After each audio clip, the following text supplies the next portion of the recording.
तो रिसेंटली एक वाकया हुआ कि मोबाइल स्नैचिंग हुई, पर्स स्नैचिंग हुई। फीमेल अकाउंट था, मुझे उससे बार बार मैसेजेस आ रहे थे कि मुझे फौरी रिस्पॉन्ड करें, मुझे अर्जेंटली बात करनी है। अच्छा, जगह जगह जहाँ देखो पुलिस खड़ी हुई है, इसका क्या मामला है, क्या सीन है ये? हर 15 दिन में 3 पुलिस वाले शहीद होते हैं, ये हमारी एवरेज है। सॉफ्टवेयर अपडेट सिस्टम बड़ा मैंने वायरल देखा है टिकटॉक पे, सोशल मीडिया पे। तो ये सॉफ्टवेयर अपडेट पुलिस क्यों करती है और ये कैसे करती है? पुलिस के बारे में ना रिश्वत वाला जो मामला है ना वो बड़ा मशहूर है। अच्छा सनैन भाई, आप ये बताएं, आपको कभी मोहब्बत हुई है? गैरतमंद सोल्जर के लिए अपने सिपा सलार को मिलना एक बड़ा एजाज़, बहुत बड़ी बात होती है। सर फैसल से मैंने एक बात सुनी थी, वो मैं आपसे शेयर करता हूँ। उस बात ने मेरी ज़िंदगी कम से कम बदली।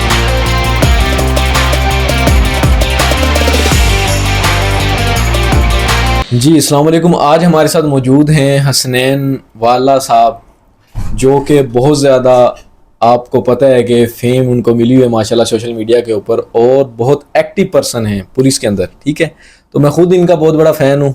ये इस बात में कहने में कोई शर्म नहीं है, क्योंकि अगर किसी इंसान की पर्सनैलिटी आपको अच्छी लगती है तो आपको उसका फ़ैन होना चाहिए। उससे होता ये है कि आप उस इंसान को अपना आइडियल बना के आगे बढ़ते हैं। ठीक हो गया।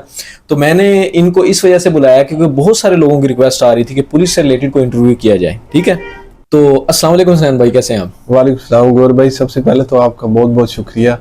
हम भी आपके बहुत फ़ैन हैं, हम आपकी जो मोटिवेशनल वीडियोज़ हैं वो देखते रहते हैं, तो बहुत कुछ लर्न करने में हम आपसे बहुत कुछ ऑलरेडी सीख चुके हैं और मज़ीद भी सीखते रहेंगे। मोहब्बत है जी आपके हसनैन भाई, मोहब्बत है।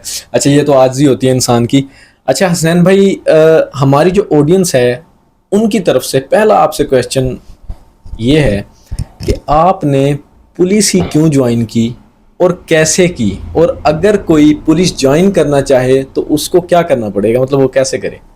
इसमें ये था कि मुझे एक तो पुलिस में आने का शुरू से शौक था। ठीक है। और फिर ये एक अच्छा रोज़गार भी है, ज़ाहिर सी बात है, आपको एक अच्छा रोज़गार चाहिए होता है लाइफ में।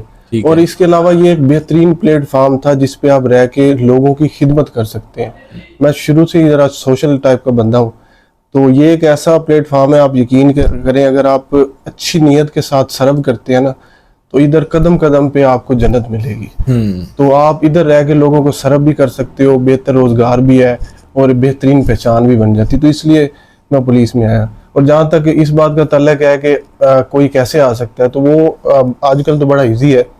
उसमें ये है कि डिस्ट्रिक्ट वाइज जब वैकेंसीज आती हैं तो आप अप्लाई करें, और अब आजकल टोटल मेरिट पे होते हैं। अच्छा, यहाँ पे हसनैन भाई मैं एक छोटी सी बात आपसे पूछना चाहूँगा। अक्सर लोगों के जहन में ये सवाल होता है कि कहीं ये जो है ना करप्शन के जरिए बंदों को लाया जाता है, सिफारशी लोगों को ऐड किया जाता है। तो इस बारे में आप क्या कहेंगे? मतलब थोड़ा सा उनका जहन खोल दें कि पुलिस के बारे में उनकी लोगों की गलत फहमी है कि करप्शन बेस या कह लें कि मेरिट बेस नहीं होती चीज़ें, या सिफारशी लोगों को रखा जाता है। इस बारे में आप क्या कहेंगे? बिल्कुल, लोग ये सोचते हैं, ये एक तस्सुब है बेसिकली। अब मैं खुद इस बात का मैं तो ओपनली कह रहा हूँ कि मैं हलफ दे सकता हूँ कि मैं मेरिट पे आया हूँ। तो ये इसी तरह होता है। आपने सिर्फ 2 चीज़ें मेन होती हैं भर्ती के अमल में, एक फिजिकल टेस्ट में रनिंग, और सेकंड आपका जो रिटन टेस्ट होता है। अगर जो बहुत सारे कैंडिडेट्स हैं वो इसी वजह से डिस्क्वालीफाइड होते हैं, वो इन दोनों पॉइंट्स को मिस कर जाते हैं। अगर आप थोड़ी सी इस चीज़ पे तवज्जो कर लें, अपनी रनिंग बेहतर कर लें, क्लियर कर लें, और रिटन टेस्ट में मेरिट बन जाता है। ओपनली जब टेस्ट दे के आते हैं लोगों को तभी पता होता है कि जो हो जाते हैं क्वालिफाई, वो भी वो मुबारकबाद ऑलरेडी दे रहे होते हैं, क्योंकि उन्हें पता होता है हमारे इतने नंबर है, हम आगे हैं, भागे, हमें कोई भी पीछे नहीं ले जा सकता। तो ये सिर्फ एक तासुब है जो लोगों की गलत सोच बनी हुई है, बस और कुछ भी नहीं। अच्छा हसनैन भाई, एक वाकया मुझे आपसे रिलेटेड पता चला था, पहले उससे मैं सवाल कर लेता हूँ। सवाल ये है कि आपने सोशल मीडिया क्यों ज्वाइन किया, और उसी से रिलेटेड एक चीज़ मैं आपको बता देता हूँ कि आपको जब आपका एक अकाउंट, मैंने सुना है कि 700K पे यानी 7 लाख पे जाके आपका अकाउंट एक बैन हुआ था, तो आपको कैसा लगा था और आपने सोशल मीडिया क्यों ज्वाइन किया? हाँ, बैन होने का जहाँ तक ताल्लुक है, वो मुझे सीधी सी बात है बहुत बड़ा धचका लगा। जब आप मेहनत करके आते हो और 700K पे बैन हो जाते हो, तो फिर कुछ अर्सा तो मैंने छोड़ दी थी टिकटॉक, सोशल मीडिया मैंने छोड़ दिया था। तो काफी लोगों ने सपोर्ट किया कि ये कुछ नहीं होता, आपकी पहचान बनी है तो आप आए। तो लोगों ने इतनी ऑलरेडी मुझे रिस्पेक्ट और मोहब्बत दी थी, तो मैंने दोबारा बनाया, और अल्हम्दुलिल्लाह मैं कुछ ही अरसे में दोबारा मुझे लोगों ने बहुत माशाल्लाह आपसे फिर दोबारा से वही लाखों में आ गए हैं। और सोशल मीडिया ज्वाइन करने की सबसे बड़ी रीजन ये थी कि ये एक्चुअली ऑन डिमांड चलना चाहिए आपको। सोशल मीडिया इस टाइम वक्त की जरूरत बन चुका है। तो अगर आपने किसी भी हवाले से स्ट्रॉन्ग होना है तो आप सोशल मीडिया पे आपका आना जो मस्ट है। तो आप आए, अपना गुड वर्क दिखाएं, आप अपने डिपार्टमेंट के लिए वर्क करें। इस वर्दी ने हमें बहुत कुछ दिया है, तो आप इस वर्दी को रिप्रेजेंट करें सोशल मीडिया पे। और मेरी जो पहचान है या मेरा जो कंटेंट है वो मेरी वर्दी है और मेरा गुड वर्क है। लोग मुझे, यकीन करें, मुझे सारा दिन मिलके यही कहते हैं कि हम आपकी वजह से पुलिस में आना चाहते हैं। तो बड़ी खुशी होती है कि इस वर्दी ने हमें ऑनर दिया, इज्जत दी, तो अब हम भी चलो इसका कर्ज उतारने की कोशिश कर रहे हैं, मोटिवेशन मिलती है। इस वजह से सोशल मीडिया पे आना मुझे जो फील हुआ और फिर मैं आया और अल्लाह पाक ने मुझे बहुत इज्जत दी। अच्छा हसनैन भाई, बात पूछनी तो नहीं चाहिए लेकिन मैं चले दिल में आ रही थी तो पूछ लेता हूँ। मैंने आपकी अक्सर वीडियो देखी हैं, आप बड़ी उनको सपोर्ट करते हैं, उनसे रिलेटेड वीडियोस आप अपलोड करते हैं आईजी साहब से रिलेटेड। ये आप उनको दिखाने के लिए करते हैं या आप दिल से करते हैं चीज़ें? नहीं, इसमें ये चीज नहीं है। आप खुद देख लें, मतलब मौजूदा आईजी साहब के दौर में जो वर्क हुए हैं वो अपनी खुद नजर आ रहे हैं। आप पुलिस के किसी भी तरह किसी ऑफिस में चले जाएं, आप खिदमत मरकज पे चले जाएं, आप किसी थाने में चले जाएं, आप इतनी जदीद ऐप सब मुतारफ करवाई गई हैं, तो आईजी साहब को क्रेडिट जाता है। तो मेरे, इसीलिए मैं अक्सर अपनी वीडियोस में भी कहता हूँ कि मेरे आइडियल हैं और बहुत सारे पुलिस वालों के आइडियल्स हैं। मेरे समेत कई पुलिस पर्सन हैं जिन्होंने उनकी डीपीज लगाई हुई। अच्छा। सिर्फ इसी वजह से है, मतलब उनके जो उनका वर्क बोलते हैं। इसी वाले से हमें आईजी ऑफिस में, मैं एक स्टोरी सुनाता हूँ आपको। आईजी ऑफिस में हमें बुलाया गया ऑफिशियली मीटिंग के सिलसिले में। तो मुझे आईजी साहब, क्योंकि मेरे आइडियल और मुझे क्रेज था उनसे मिलने के लिए, तो मैं एक कांस्टेबल रैंक का बंदा, आईजी साहब एक बहुत बड़े ऑफिसर होते हैं, तो मिलना शायद इतना इजी नहीं होता आपके लिए। तो जब हमें बुलाया गया तो मैंने कहा मैं तो जाऊंगा जी, क्योंकि मेरा पर्पस सिर्फ आईजी साहब को मिलना था। अच्छा। तो उस लिस्ट में मैंने देखा तो मैं 21 लोग थे, तो मैं 21वें नंबर पे था। अच्छा। तो मैं इस बात में बड़ा परेशान भी हुआ कि यार मैं तो आईजी साहब से बहुत दूर बैठूंगा, तो मैं आईजी साहब को कैसे मिल सकता हूँ। तो मैंने दुआ भी मांगी, मैंने कहा कि आईजी साहब से मिलना जो है ना वो बस मेरा आइडियल है, आप उनसे मिलना चाहते हैं। मैं इसमें मैंने फुल जो होता है ना आपके आइडियल पर्सनैलिटी होते हैं, तो मैं जब अल्लाह पाक आपको देते हैं तो इस पे फिर वो आपको ऑटोमेटिकली सब कुछ मिल जाता है। तो उस मीटिंग रूम में जब हम बैठे तो उसका जो टेबल था वो यू शेप में था। अच्छा।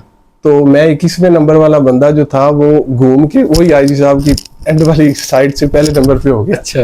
वो पंजाबी में कहते हैं ना, देग पुट्ठी खुल गई। अच्छा। तो वो जब आईजी साहब आए तो मैं पहला बंदा था, तो वो मुझे ही पहले मिले। अच्छा। तो ये इस तरह हो जाता है जब आपको किसी का खुशी हुई होगी आपको फिर, मतलब मेरे लिए वो यादगार मोमेंट्स थे। आप यकीन करें, किसी भी गैरतमंद सोल्जर के लिए अपने सिपा सलार को मिलना एक बड़ा एजाज, बहुत बड़ी बात होती है, बहुत बड़ी बात होती है। अच्छा हसनैन भाई, आपसे ना मैं एक और सवाल करना चाहूंगा। अब देखें ना, आईजी साहब की हमने बात की, अभी मैं अपने खानेवाल में देख रहा हूँ कि जगह जगह पुलिस नजर आ रही है।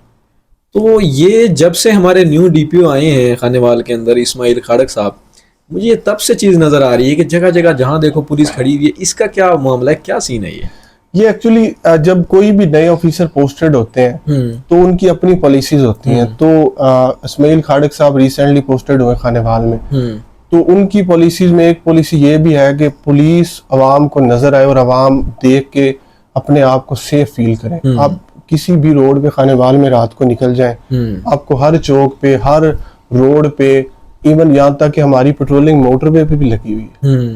तो कहीं भी आप जाएंगे आपको पुलिस का बंदा नजर आएगा। तो इसमें आवाम अपने आप को एक महफूज भी फील करती है, महसूस करती है। तो ये बस उसी सिलसिले की एक कड़ी है कि पुलिस आपको हर तरफ नजर आ रही है। अच्छा, मैं एक और चीज यहाँ ऑन दी पॉडकास्ट में बताना चाहूंगा। रिसेंटली का वाकया है, अभी रिसेंटली एक वाकया हुआ कि स्नैचिंग वाला सीन हुआ। ये पर्सनली बात मैं आपको बता रहा हूँ। तो इसमें डीपीओ साहब का भी बड़ा किरदार है, यानी कि और हमारे जो मामलात हैं पुलिस के बहुत अच्छी जा रही है। मैंने बहुत चीज़ें अच्छी, जो चीज़ इंसान देखता है बयान करनी चाहिए। तो रिसेंटली एक वाकया हुआ कि मोबाइल स्नैचिंग हुई, पर्स स्नैचिंग हुई। तो उसके अंदर जो है ना, वो उन्होंने फ़ौरन से एक दिन के अंदर अंदर हमें वो पर्स हमारा वापस करवा के दिया। और वो किस वजह से कि उन्होंने वो कैमरे वगैरह जो है ना, वो आईटी सेंटर और वो सारी चीज़ें देखते हुए, आपको बेहतर पता है इन चीज़ों का, तो इस चीज़ का क्रेडिट पुलिस को जाता है। अब वो पहले वाली चीज़ें पुलिस के अंदर नहीं रही कि लोग पुलिस से मतलब भागते थे। मेरा ख्याल ये है कि अब लोग पुलिस से मोहब्बत करते हैं। देखो सर, बहुत ज्यादा चेंजिंग्स हुई हैं लाइफ में पुलिस डिपार्टमेंट में। मैं इसीलिए आईजी साहब का बार बार जिक्र करता हूँ कि उन्होंने बहुत ज्यादा पुलिस को मोटिवेट किया, उठाया है। अब अभी आप देखें ना, कहीं पे भी कोई खुदा न खास्ता पुलिस वाला शहीद होता है या जख्मी होता है, चाहे वो पंजाब का आखिरी थाना आईजी साहब वहां पहुंच जाते हैं। तो इसी तरह पंजाब में आप जहाँ पे भी जाएंगे, जिस थाने में जाएंगे, जिस ऑफिस में जाएंगे, आपको डिफरेंट बहुत बड़े पैमाने पे तब्दीली नजर आएगी। आप लोग उनका डीलिंग स्टाइल, उन थानों का स्टाइल, गाड़ियों जो हमारी बहुत ज्यादा अपग्रेड हो चुकी, तो ये सारी चीजें हैं इस पे आपको। और फिर पुलिस सेक्रीफाइस कर रही है, शहीद हो रही है। बिल्कुल। खानेवाल छोटा सा डिस्ट्रिक्ट है, हमारे 40 शहीद हैं। और पर एवरेज के हिसाब से मैं आपको बताता चलूं कि हर 15 दिन में 3 पुलिस वाले शहीद होते हैं, ये हमारी एवरेज है। तो जान से बढ़ के नजराना देना मेरे ख्याल में ये आखिरी कुर्बानी होती है। तो बस आपके तवस्सुब से मैं आवाम से भी ये रिक्वेस्ट करूंगा, खुदारा हाथ की 5 उंगलियां बराबर नहीं होती, अच्छे और बुरे लोग हर जगह पे होते हैं। अब तो मैं कहना चाहूंगा कि पुलिस के अंदर बहुत अच्छे नौजवान भर्ती किए जा रहे हैं, पढ़े लिखे नौजवान आ रहे हैं। आप खुद देख रहे होंगे अपनी आंखों से, आपने देखा होगा कि यानी कि आप जैसे माशाल्लाह यंग नौजवान हमें नजर आते हैं। आपकी माशाल्लाह 10 साल मेरे ख्याल से सर्विस हो चुकी है। कितनी सर्विस हो चुकी है आपकी? मेरी 10 साल सर्विस। अब देखें आप हसनैन भाई की 10 साल सर्विस हो चुकी है और लगता नहीं है कि 10 साल इनकी सर्विस हो चुकी है। और ये किस एज में गए होंगे आप खुद अंदाजा लगा लें। तो पढ़े लिखे नौजवान आ रहे हैं, पुलिस के बारे में थोड़ा सा नजरिया में चेंज करना चाहिए। पढ़े लिखे लोग आ रहे हैं। अब कोई भी वैकेंसी जब आती है, आप देख लें लाखों की तादाद में एप्लीकेशंस होती हैं, और अगर आप निकले इंटरव्यू करें उनका, तो आपको कोई भी बंदा इस तरह का नहीं नजर आएगा जो एमए से या ग्रेजुएशन से कम होगी जिसकी।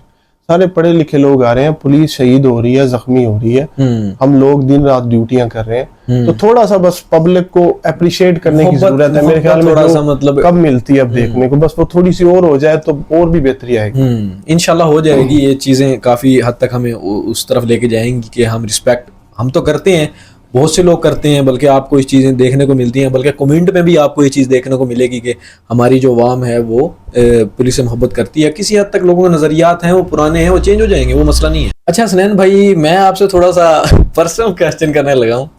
ये सॉफ्टवेयर अपडेट सिस्टम बड़ा मैंने वायरल देखा है टिकटॉक पे, सोशल मीडिया पे। तो ये सॉफ्टवेयर अपडेट पुलिस क्यों करती है और ये कैसे करती है? ये एक बड़ा इंटरेस्टिंग सा टॉपिक और वर्ड बन चुका है सोशल मीडिया पे। मेरे ख्याल में तो पुलिस डिपार्टमेंट को अगर मैं रिप्रेजेंट करते हुए बात करूं, तो सॉफ्टवेयर अपडेट का मतलब यही होता है कि जब कुछ लोग मुआशरे का अमन खराब कर रहे होते हैं और मुआशरे में नुक्से अमन का बाइस बन रहे होते हैं, तो उन लोगों की जो इस्लाह की जाती है उसको सॉफ्टवेयर अपडेट कहते हैं। लेकिन सोशल मीडिया पे हमेशा कोई और रंग दे दिया जाता है। अदरवाइज इसका कोई किसी की तजलील करना या जातियात शामिल नहीं होती, और वो उसे सुधारने का एक तरीका होता है जो बिल्कुल लीगली तौर पे किया जाता है। उसमें कोई इस तरह की बात नहीं होती। लेकिन अवाम हमेशा सॉफ्टवेयर को अच्छा अजीब रंग देती भाई, है। ये आप जो सॉफ्टवेयर अपडेट करते हैं, ये करते कैसे हैं? ये राज की बातें ये बस हो जाता है। ये इसमें कोई लीगली तौर पे ही होता है जो होता है। इसमें कोई इस तरह का काम नहीं होता कि जो कानून से हटके हो। अच्छा अच्छा, ठीक है, माशाल्लाह। अच्छा हसनैन भाई, इस सारे सफ़र के अंदर देखिए आप माशाल्लाह सोशल मीडिया पे बहुत ज़्यादा फेम आपको मिली हुई है, आप मशहूर हैं, आपसे लोग जलते भी होंगे। और दूसरा मैं आपसे सवाल ये करना चाहूँगा कि जहाँ लोग आपसे जलते हैं वहाँ पे आपको सपोर्ट करने वाले भी होंगे, तो इस बारे में आप क्या कहेंगे? मेरे ख्याल में ये चीज़ हर इंसान के साथ होती है। जब आप लाइफ में किसी भी हवाले से आगे बढ़ते हैं तो इन चीज़ों का आपको सामना करना पड़ता है। तो मैंने जो चीज़ लाइफ में सीखी है वो ये एक ही पॉइंट है जो मैंने अपनी पूरी लाइफ में निचोड़ है मेरा, कि आपने हमेशा पॉजिटिव रहना है। ये जब इस तरह की चीज़ें सामने आती हैं तो मेरे ख्याल में इसका एक फ़ायदा होता है कि आपको पता चल जाता है कि आपका अपना कौन है और आपका गैर कौन है। और एंड पे जो 2-4 बचते हैं ना, वो आपके फिर वो मुखलिस तरीन दोस्त और अपने होते हैं। तो जेलसी तो है, इसमें कोई शक नहीं। वो जब आप अपने साथियों से या इस तरह निकलते हैं तो बहुत कम लोग होते हैं जो आपको अच्छा फील कर रहे सपोर्ट करते हैं। बाकी आपके खिलाफ प्रोपेगेंडे और ये सारी चीज़ें होती हैं। लेकिन अगर आप पॉजिटिव रहते हैं तो आप यकीन करें अल्लाह पाक आपको एक ना एक दिन उस चीज़ का रिवार्ड देता है और एतराफ़ हो जाता है, अगला बंदा मान लेता है और फिर सब कुछ अपनी दोबारा रूटीन में आ जाता है। अच्छा, बहुत अच्छा लगा आपसे बात करके। एट द एंड लास्ट पे आके मेरी कोशिश यही होती है कि मैं ऐसा क्वेश्चन करूं जो मैं सब अपने पॉडकास्ट मेंबर से करता हूं, जो मैं जानना चाहता हूं। जो फाइनल और मेरा लास्ट क्वेश्चन है ना हसन भाई, वो ये है कि आप अपनी ज़िंदगी के तजर्बे से कुछ ऐसा बताना चाहते हैं हमारी ऑडियंस को जो कि उन्हें करना चाहिए और जो कि उन्हें नहीं करना चाहिए। मतलब कोई फाइनल ऐसी एडवाइस देना चाहें, नसीहत करना चाहें आप? ये बड़ा अच्छा क्वेश्चन था आपका। मैं चाह भी रहा था कि आप मुझसे पूछें, क्योंकि एक स्टोरी मैंने इस तरह की मेरे साथ हुई थी जिसने मेरी ज़िंदगी बदल दी। और मैंने ऑफिसर्स के साथ वर्क किया, सबसे बहुत कुछ सीखा। एक डीपीओ इधर हमारे खानेवाल में रह के गए हैं, फैसल शहजाद साहब। अच्छा। आजकल वो डीपीओ साहिवाल है। मैं उनके साथ ड्यूटी कर चुका हूँ। तो हम एक इवेंट पे थे, तो सर फैसल से मैंने एक बात सुनी थी, वो मैं आपसे शेयर करता हूँ। उस बात ने मेरी ज़िंदगी कम से कम बदल दी। तो सर फैसल कह रहे थे कि उन्होंने एक टॉपिक स्टडी किया था, टॉपिक नेम था कंपैरिजन विद मोहम्मद सल्लल्लाहु अलैहि वसल्लम। आप हज़रत मोहम्मद सल्लल्लाहु अलैहि वसल्लम की तालीमात से अपनी ज़िंदगी का मुवाजना किया करें। तो सर फैसल कहते हैं कि मुझे भी बहुत गुस्सा आता था, कई बार मतयतन गलतियां करते हैं, इस तरह की कोई भी बात हो जाती है। तो जब मुझे गुस्सा आता था या कोई भी इस तरह की बात होती, तो मैं अपने आप से क्वेश्चन करता था कि अगर मेरे नबी पाक सल्लल्लाहु अलैहि वसल्लम इस जगह पे होते तो वो क्या करते। तो वो बात सर फैसल कहते हैं कि उस एक बात ने उनकी जिंदगी बदल दी, और जब से मैंने सुनी मेरी भी बदल दी। अब फॉर एग्जांपल अगर मुझे कोई रिश्वत की ऑफर करता है या मुझे किसी पे गुस्सा आता है, लोग बाज़ औक़ात बड़ा हाइपर होके इस तरह का गुस्सा दिलवाते हैं कि आप बहुत ज्यादा गुस्सा आ जाता है आपको। तो मैं फिर यही सोचता हूँ कि अगर मेरे नबी पाक सल्लल्लाहु अलैहि वसल्लम मेरी जगह पे होते, या उनकी तालीमात क्या कहती हैं, तो वो तालीमात यही कहती हैं कि आपने बुर्दबारी का, सब्र का मुजाहरा कर। तो मैं आपके तवज्जुह से जो अगर मुझे देख रहा है, सुन रहा है, मैं उनको भी यही कहूँगा कि आप ये एक लाइन अपने माइंड में बिठा लें, जिंदगी में मजा आ जाएगा, सुकून आ जाएगा। वो लाइन यही है कि कंपैरिजन विद मोहम्मद। आप नबी पाक सल्लल्लाहु अलैहि वसल्लम की तालीमात से अपनी जिंदगी का बस मुवाजना करें। बड़ी प्यारी आपने ये नसीहत की है, यकीन करें ये मेरे जहन में भी नहीं थी, तो बहुत प्यारा आपने मतलब ये इल्म दिया है। तो इंशाल्लाह ताला इस पर हमारी ऑडियंस अमल भी करेगी। और हसनैन भाई आप हमारे पास तशरीफ़ लाए, आपके हम दिल से शुक्रिया भी अदा करते हैं। और इंशाल्लाह ताला ऑडियंस आप सुन रहे हैं नौजवानों, अगर आप चाहते हैं कि हसनैन भाई के साथ हम मज़ीद आगे वीडियोस भी करें, तो आपने कमेंट में बताना है। और हमें ये भी बताना है कि आप मज़ीद कुछ जानना चाहते हैं, तो वो भी हमें कमेंट में बताना है। किसी का हम किस टाइप के आगे नेक्स्ट बंदे का इंटरव्यू करें, पॉडकास्ट करें, वो भी आप हमें बताएं। माशाल्लाह आप हसनैन भाई से सुन चुके हैं सारी चीज़ें, आपको पता लग गया होगा वो किस टाइप का इंसान है। तो इंशाल्लाह ताला दुआ में याद रखिएगा। नेक्स्ट मुलाकात होती है बहुत जल्द। थैंक यू, अल्लाह हाफिज़।